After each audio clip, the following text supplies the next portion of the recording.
The air in Napa Valley didn't just smell like grapes, it smelled like old money, fermented ambition, and the kind of curated peace that cost 5 figures a weekend. Elena stood on the balcony of the bridal suite at Chateau St. Clair, watching the morning mist cling to the rolling hills. In 48 hours, she would be Elena Vance.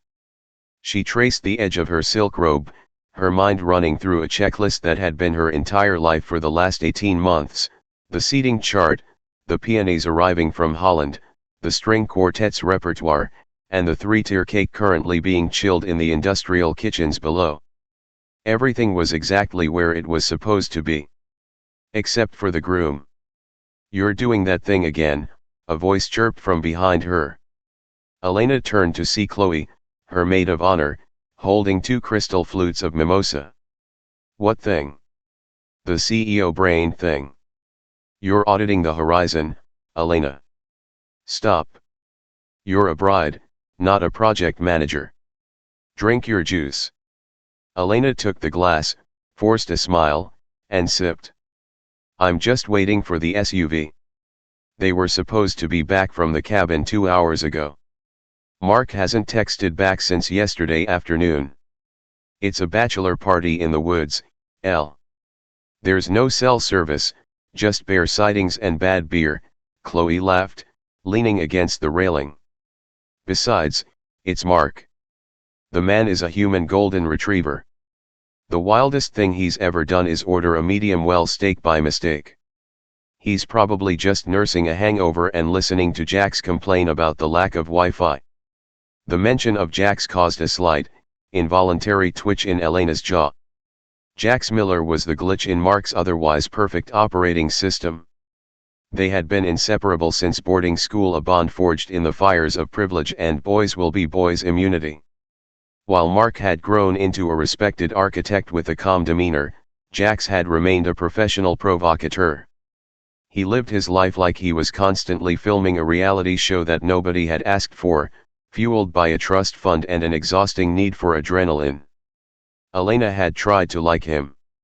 She really had. But Jax looked at women like they were disposable props in his grand adventure.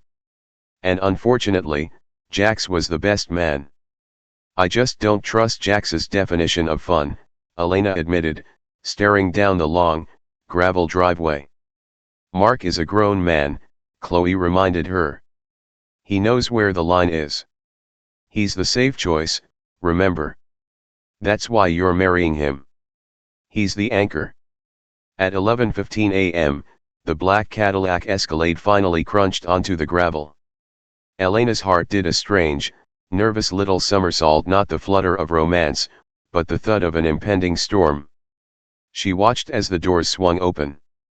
5 men tumbled out, looking like they had been dragged through a hedge backward.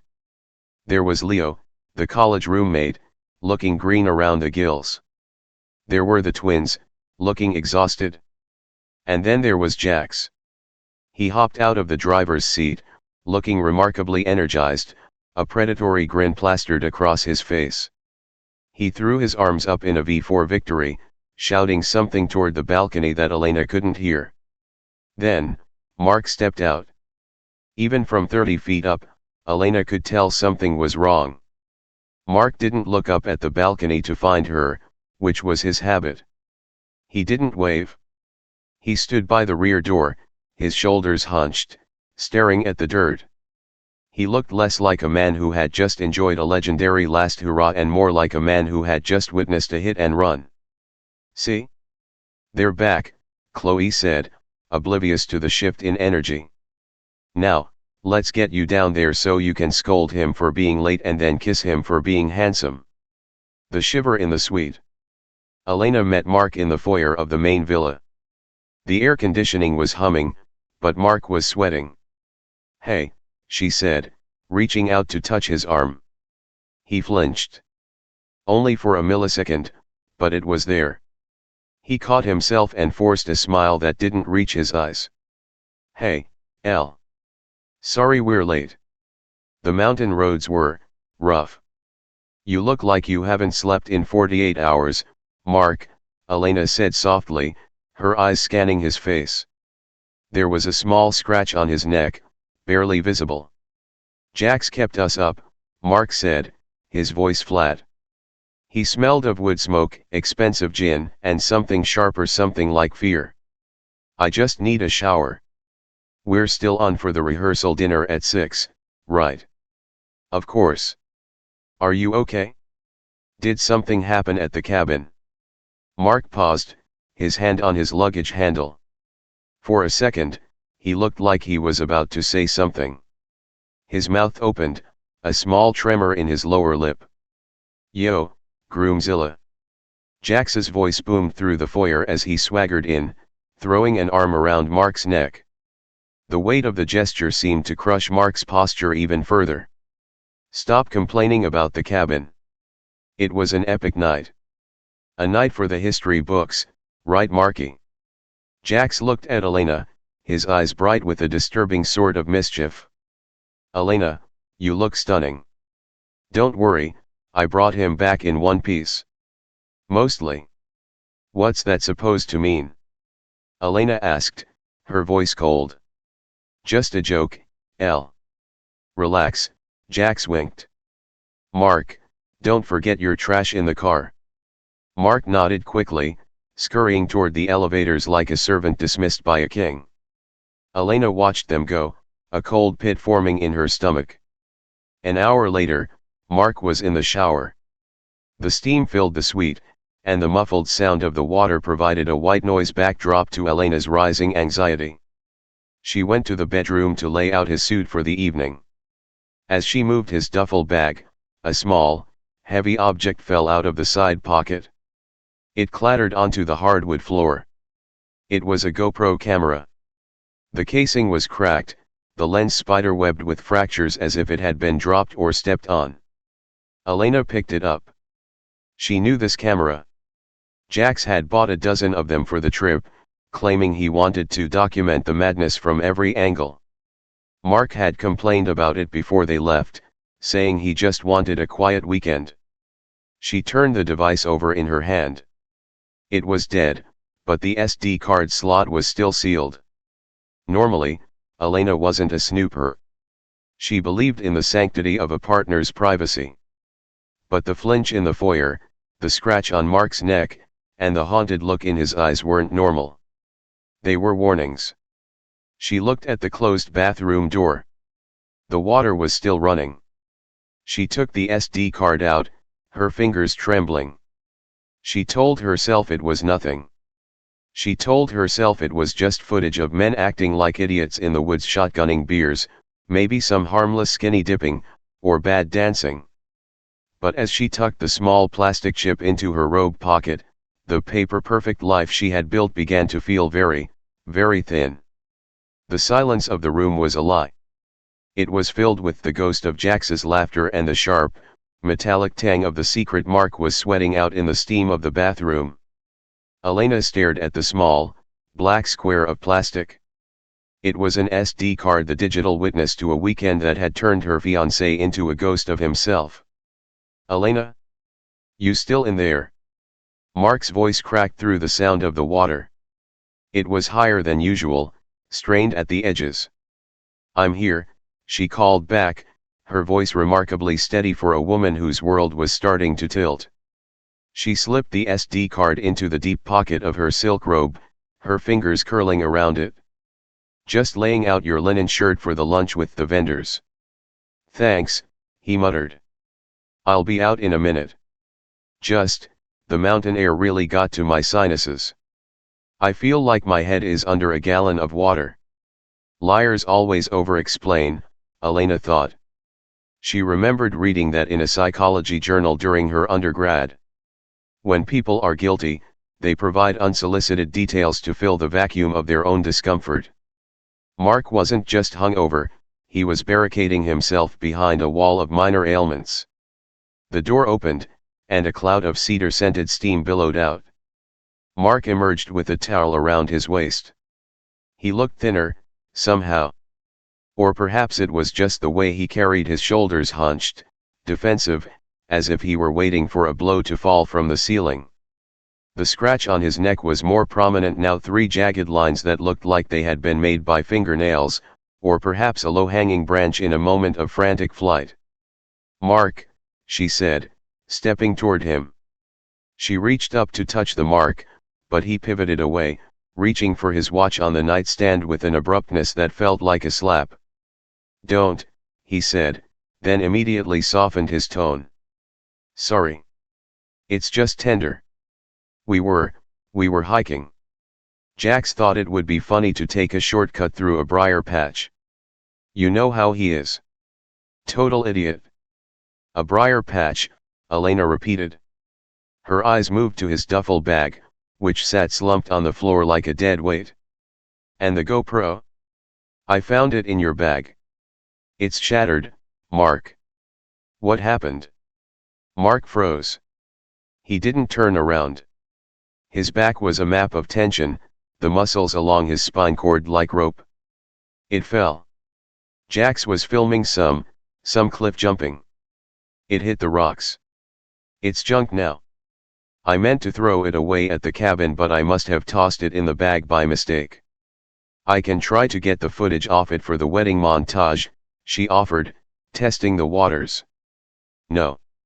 Mark turned then, his eyes wide, a flash of something that looked dangerously like panic flickering in his pupils. "No, Elena. It's trashed. The internal drive is probably fried. Just leave it. I'll buy Jax a new one. Let's just focus on the rehearsal, okay? Please." He walked over and took her hands. His palms were clammy. This was the man who had proposed to her on a sailboat in the middle of a storm without breaking a sweat. Now, in a temperature-controlled luxury suite in Napa, he was vibrating with nerves. "I love you," he said. It sounded like a plea. "I love you too," she replied, but the words felt like they were made of cardboard. By 2 p.m., the vineyard was crawling with people. Florists were unloading crates of white roses that cost more than a mid-sized sedan. The wedding planner, a high-strung woman named Beatrice, was snapping at the catering staff about the temperature of the Sauvignon Blanc. Elena found her moment when Mark was pulled away by his father to discuss legacy investments over cigars. "Chloe," Elena whispered, catching her maid of honor by the bar. "I need your car keys. And I need you to tell Beatrice I've gone for a final fitting adjustment in town. Tell her I'm stressed and need 20 minutes of silence." Chloe frowned, her wine glass halfway to her lips. You look like you're about to commit a felony." "What's going on?" "I just need to check something. I'll be back before the rehearsal dinner. Just cover for me." The drive from the vineyard to the small town of St. Helena was a blur of emerald green and golden sunlight. The beauty of the valley felt mocking now.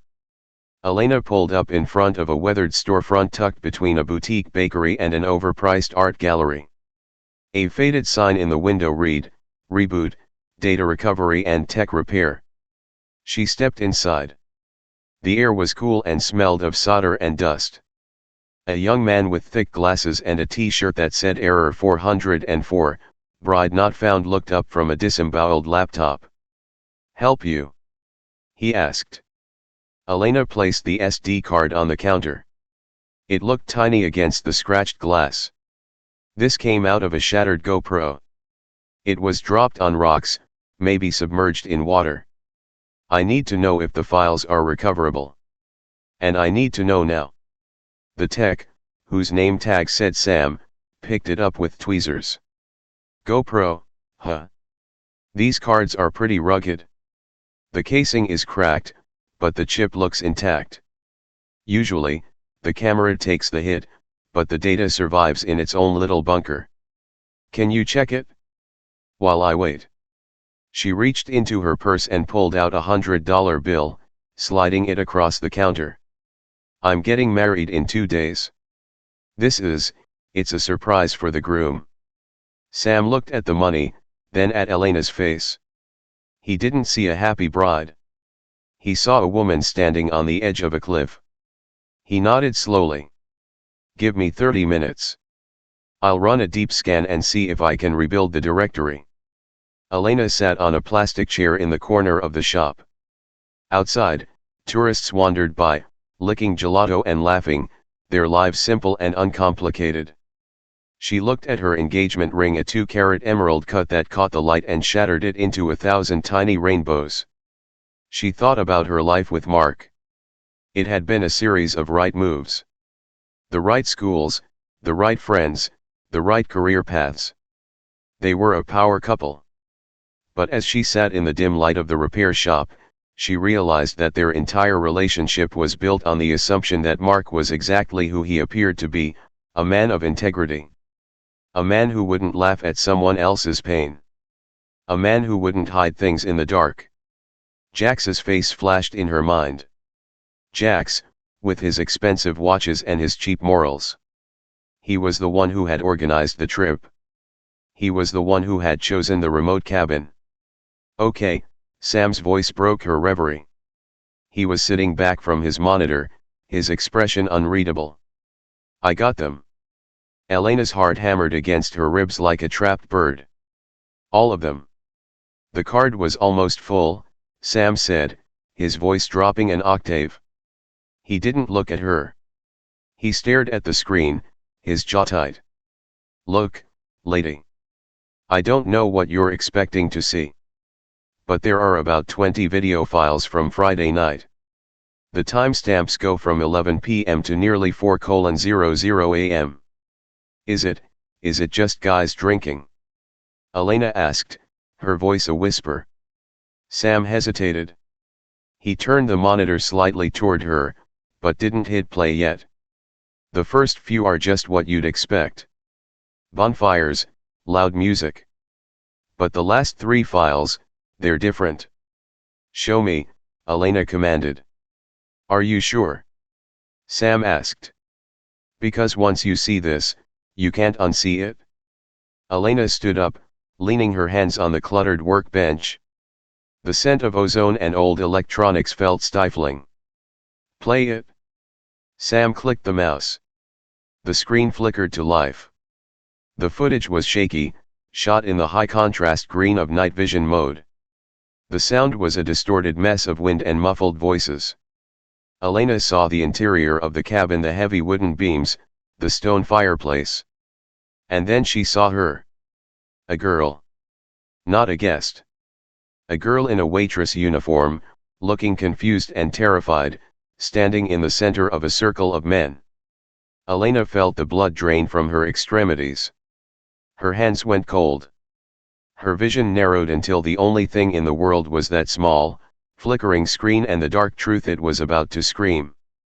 Wait, Elena gasped, grabbing the edge of the desk. Is that Mark in the corner? Sam didn't answer. He just let the video play. The video began with chaos. It was the kind of footage you'd expect from a group of men who had too much money and zero oversight. The camera, mounted on a tripod in the corner of the cabin's main living area, captured the groomsmen in various states of intoxication. Jax was front and center, shirtless, howling at the moon through an open window, while Leo and the twins were engaged in a competitive drinking game that involved a funnel and a lot of shouting. But then, the tone shifted.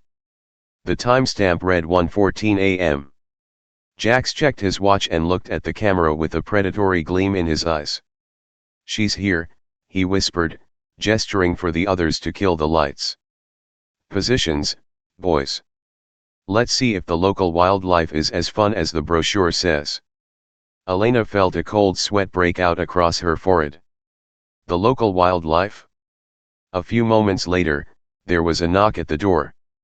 It was tentative, light. The door creaked open, and a young woman stepped in. She couldn't have been more than 20. She was wearing a faded uniform from the Mountain Creek Diner, the only 24-hour spot within 30 miles of the cabin. She was holding a stack of pizza boxes and a brown paper bag. Hello. She called out. Her voice was thin, trembling slightly. I have the delivery for Miller. The lights stayed off. From the shadows, Jax's voice emerged, smooth and oily. Back here, sweetheart. We're having a bit of an electrical issue. Just bring them to the kitchen table. The girl, whose name tag read Sarah, hesitated. Any sensible person would have turned and run, but she was a kid working for tips in a town where the rich tourists were the only source of income. She stepped further into the room. That was when the game began. As soon as she reached the center of the room, the men emerged from the shadows. They didn't attack her physically, not in the way Elena had feared, but what they did was arguably more sinister. They surrounded her, forming a tight, moving circle. They didn't speak, they just stared at her through the green glow of the night vision, some of them wearing animal masks they must have brought for the occasion. Sarah turned in circles, her breathing hitching. I just need the payment. It's $42. Please. $42. Jax's voice boomed. He stepped into the light of a single flashlight he clicked on beneath his chin. For cold pizza? I don't think so, Sarah. I think you owe us for making us wait. For the next 20 minutes, the footage was a masterclass in psychological torture. They didn't touch her, but they moved in her personal space, whispering insults, accidentally tripping her, and taking her phone when she tried to call for help. They treated her like an insect in a jar, poking and prodding to see how much she would vibrate with terror before she broke. Elena's eyes searched the screen. Where is he? Where is Mark? Then, she saw him. Mark was sitting on the leather sofa, just outside the main circle. He wasn't wearing a mask. He was holding a beer, leaning back with an expression that Elena struggled to identify. It wasn't anger. It wasn't disgust. It was a smirk. He was watching Sarah sob as Jax made her beg for her car keys by reciting the menu of the diner while hopping on one foot. At one point, Jax looked over at Mark and shouted, "Hey groom. You want a piece of the action?" Mark laughed. A genuine, throat-clearing laugh. "I'm good, Jax. I'm just enjoying the show. Don't make her cry too hard, though. We have a rehearsal dinner tomorrow." The joke sent the room into fits of laughter. Mark didn't stand up. He didn't tell them to stop. He didn't give the girl her keys. He just sat there, a silent partner in a crime of dignity. The footage ended with Sarah finally being allowed to leave, stumbling out into the dark without her tips, her phone thrown into the bushes. The men cheered and high-fived as if they had just won the Super Bowl. Mark was the one who went to the kitchen to grab another round of drinks for everyone. The camera caught his face clearly as he walked past the lens. He looked satisfied. He looked like a man who had finally earned his place among the alphas. Sam, the tech repair guy, clicked the mouse, and the screen went black. The silence that followed was heavy, suffocating. "You want me to put these on a thumb drive?" Sam asked. He wouldn't look at her. His voice was thick with a mixture of pity and professional detachment. "Yes," Elena said. Her voice didn't sound like hers. It was hollow, like a wind blowing through an empty cave. "Everything. Every second of it." The Napa sun was still shining when Elena walked out of the shop. It felt like an insult. How could the world be so bright when everything inside her had just turned to ash? She got into Chloe's car and sat there for a long time, her hands gripping the steering wheel until her knuckles turned white. She thought about the man she had spent 3 years with. She thought about his kindness. She realized now that his kindness was merely a lack of conflict.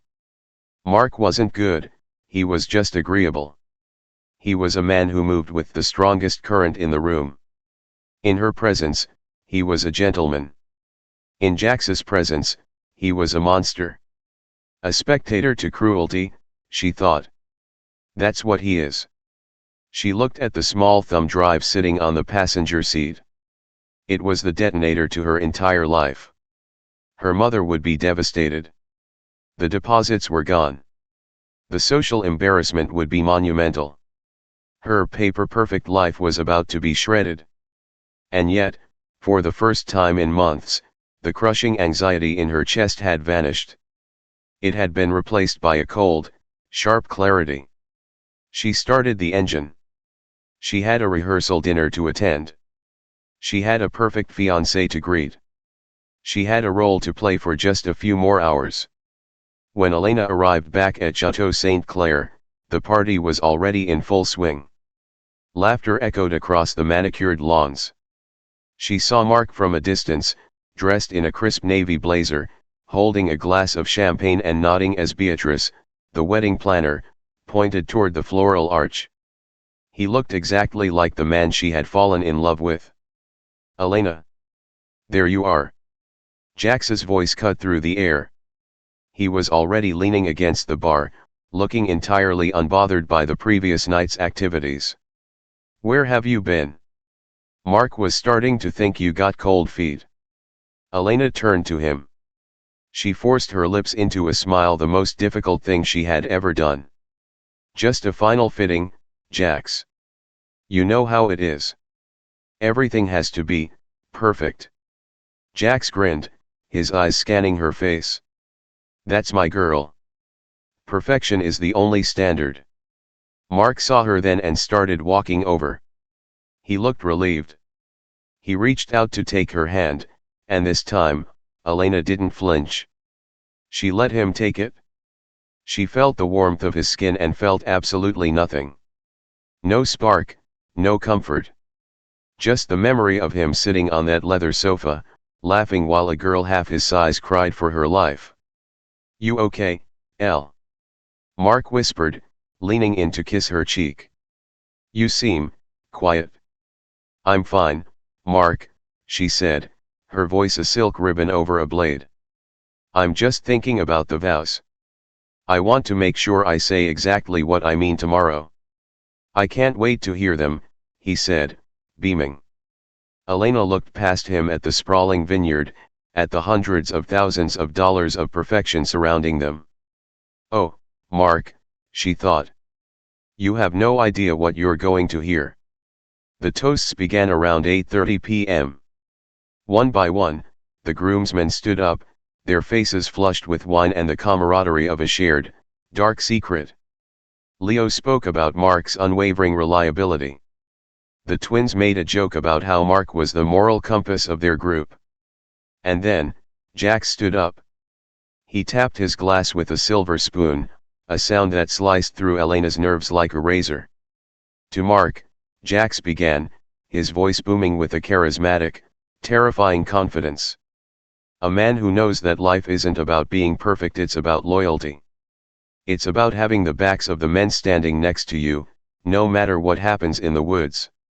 To the groom, may your marriage be as strong as our silence."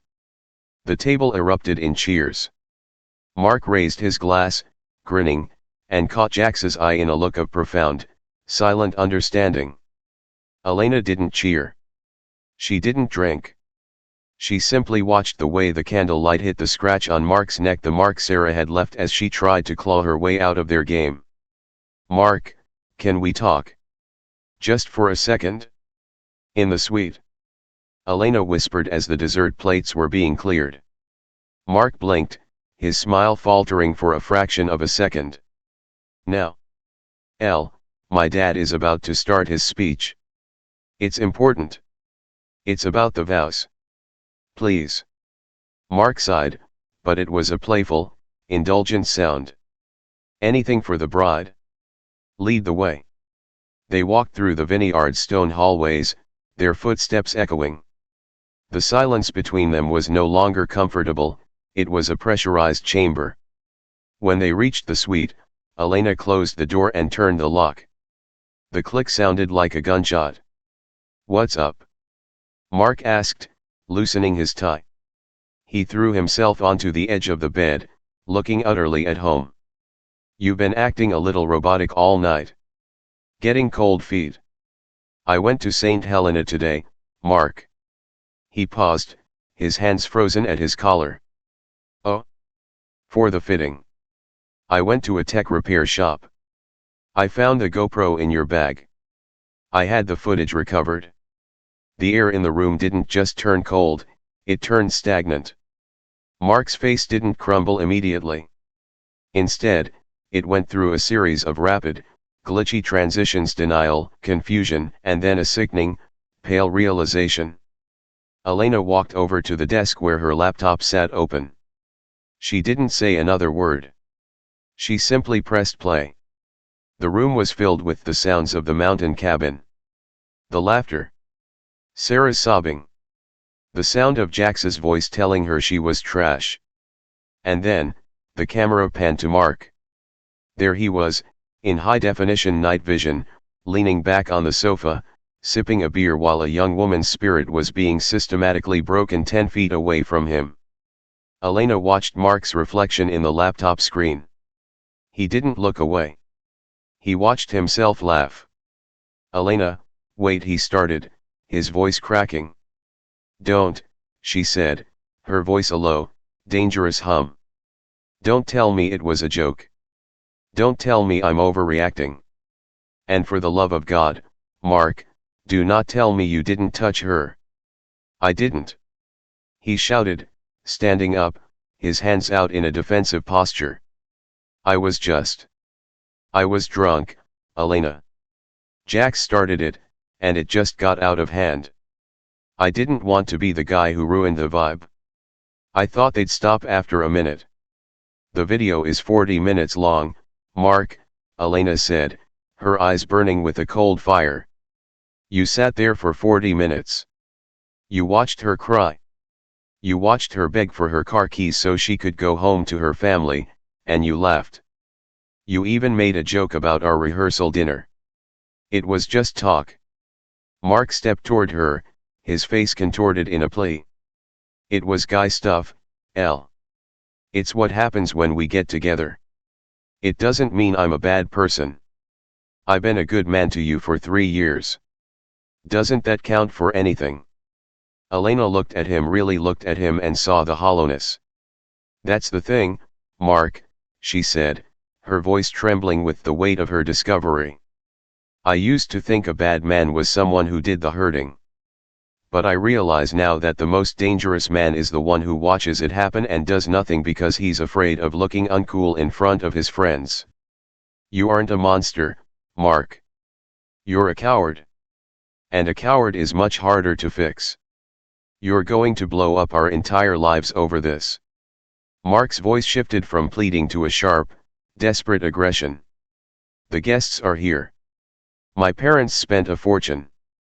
Your mother is downstairs crying tears of joy. You're going to humiliate me, humiliate us over a girl we don't even know." "I know her," Elena said. "Her name is Sarah. She's 20 years old. And she will remember your face for the rest of her life as the man who watched her get tortured and smiled." "Elena, please. If you love me." "I loved the man I thought you were," she interrupted. "But that man doesn't exist. He's a character you play when Jax isn't around. The man on that screen? That's the real you. That's the man I'd be waking up to for the next 50 years. A man who would watch me drown if his friends told him the water looked refreshing." Mark sank back onto the bed, burying his face in his hands. "What are you going to do?" "I've already sent the footage to the local police department in the county where the cabin is," Elena said calmly. "And I've sent a copy to Jax's father, Leo's boss, and the twins' law firm." Mark looked up, his eyes wide with horror. You destroyed them. You destroyed me." "No," Elena said, picking up her clutch and walking toward the door. "You destroyed yourselves. You just didn't think anyone was watching. I'm going downstairs now. I'm going to tell our families that the wedding is off." "Elena, don't. We can fix this. We can say I had a breakdown." She paused at the door, her hand on the handle. She looked back at the beautiful, expensive room, the designer dress hanging in the corner, and the man she was supposed to promise her life to. "There's nothing to fix, Mark. The porcelain pedestal broke. And I'm not going to cut my feet trying to put the pieces back together. She walked out, leaving him alone in the silence of his own making. The rehearsal dinner had moved into its golden hour. The wine was flowing, and the air was thick with the scent of expensive cigars and the self-congratulatory laughter of the elite. Elena stood at the edge of the courtyard, hidden by a trellis of blooming jasmine, watching her mother, Linda, laughing with Mark's parents. They looked so happy. They looked so safe. Behind her, she heard the heavy door of the suite slam. Mark was coming. He would try to stop her. He would try to pull her into a corner and use the we and the us and the our future to smother the fire she had just lit. She didn't give him the chance. She walked straight to the center of the courtyard, toward the small podium where the microphones were set up for the evening's toasts. Beatrice, the wedding planner, saw her and beamed, leaning into her headset. The bride is moving to the mic. Kill the background music, cue the spotlight. The jazz faded. The chatter died down. 200 faces turned toward Elena. She looked radiant in her white silk rehearsal dress, but her eyes were like shards of flint. Mark appeared at the edge of the crowd, his face pale and sweating, his eyes darting toward Jax. Jax, sensing the shift in the atmosphere, stepped forward, his glass raised. "Hey, Elle. A little early for the vows, isn't it? Save some for the big show tomorrow." Elena didn't smile. She adjusted the microphone. The screech of feedback echoed through the valley, sharp and jarring. "There won't be a big show tomorrow," Elena said. Her voice wasn't loud, but it carried across the silent vineyard with the weight of an executioner's blade. A confused murmur rippled through the guests. Her mother stepped forward, a glass of champagne trembling in her hand. "Elena? Honey, what are you saying? You're just overwhelmed." "It's the stress." "It's not stress, Mom," Elena said, her gaze shifting to find Mark in the crowd. He was frozen, a man watching his own house burn down. "It's clarity. Tonight, I found out who I was actually marrying. And more importantly, I found out who he stands with when the lights are off and the world isn't watching." Mark and his friends went to a cabin this weekend, Elena continued. She reached into her clutch and pulled out her phone. She had set up a simple link, a cloud folder containing the recovered footage. They thought they were having a last hurrah. They thought they were entitled to a young woman's dignity because they had the money to pay for the silence. "Elena, stop this."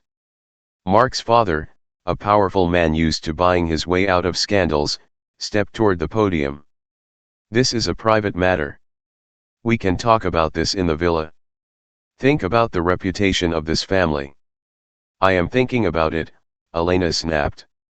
"I'm thinking about the fact that your son sat on a sofa and laughed while Jax Miller and the rest of his groomsmen psychologically tortured a 20-year-old girl named Sarah. I'm thinking about how Mark watched her beg for her car keys and did nothing." She looked at the guests, the judges, the CEOs, the socialites. "I've sent a link to the video to every person on the guest list. Check your phones. See the loyalty Jax was toasted for earlier tonight. See the moral compass that Mark supposedly possesses." A series of pings and vibrations began to erupt from the pockets and purses of the crowd. It was a digital wildfire. The silence that followed was absolute, broken only by the sound of Sarah's recorded sobbing coming from a dozen different smartphones at once. Jax Miller's face went from arrogant to ashen in seconds. He looked around, seeing the faces of his peers, his employers, and his family turn to looks of pure, unadulterated disgust.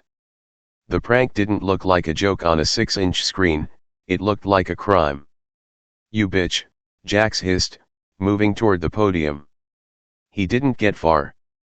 Two of the vineyard's security guards, who had been watching the scene unfold, stepped into his path. Mark finally found his voice.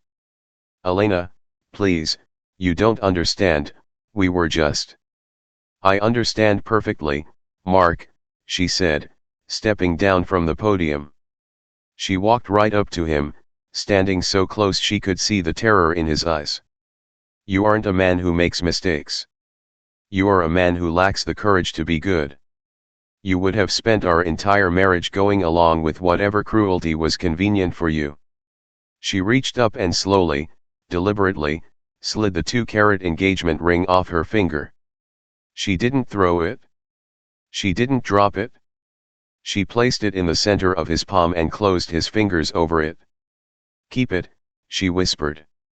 Use it to pay for the lawyers you and your friends are going to need by Monday morning. Elena turned and walked away. She didn't look at her mother, who was being comforted by Chloe. She didn't look at the shattered remnants of the $200,000 wedding. As she reached the gravel driveway, she saw a set of blue and red lights flashing in the distance, winding their way up the mountain road. The local sheriff's department was arriving. She had made sure they were the first ones to receive the footage. She got into her car, the one she had packed secretly 2 hours ago. She started the engine and felt the vibration of the car through the steering wheel. For the first time in years, she felt like she was in control of her own direction. As she drove through the stone gates of Chateau St. Clair, she looked in the rearview mirror. The vineyard was lit up like a festive palace, but the people inside were scuttling like insects caught under a flashlight.